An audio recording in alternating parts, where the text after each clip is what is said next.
Le climat tempéré de la Crimée est propice au tourisme. C'est une direction privilégiée pour les Ukrainiens et les Russes, spécialement la région de Yalta.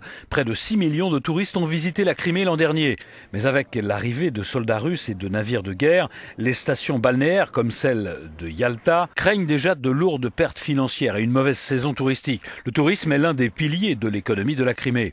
Quelle est donc la viabilité de la Crimée sans l'Ukraine? Le produit intérieur brut de Crimée est estimé à 3 milliards d'euros. Dans ses richesses produites, c'est le secteur des services qui prédomine à 60% grâce au tourisme notamment. Viennent ensuite l'industrie, 16%, et l'agriculture, et notamment le domaine viticole. Mais les exploitations agricoles de Crimée ont besoin d'eau pour produire.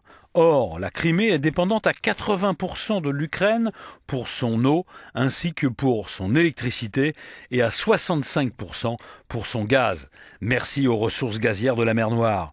Un peu plus petite que la Belgique et comptant 2 millions d'habitants, la Crimée, si elle est rattachée à la Russie, cette dernière ne sera pas capable de compenser à court terme les ressources que l'Ukraine fournit à la Crimée parce que les infrastructures pour le faire n'existent pas entre la Russie et la Crimée, avertit un expert en énergie du centre Nomos à Kiev, cité par l'agence France-Presse.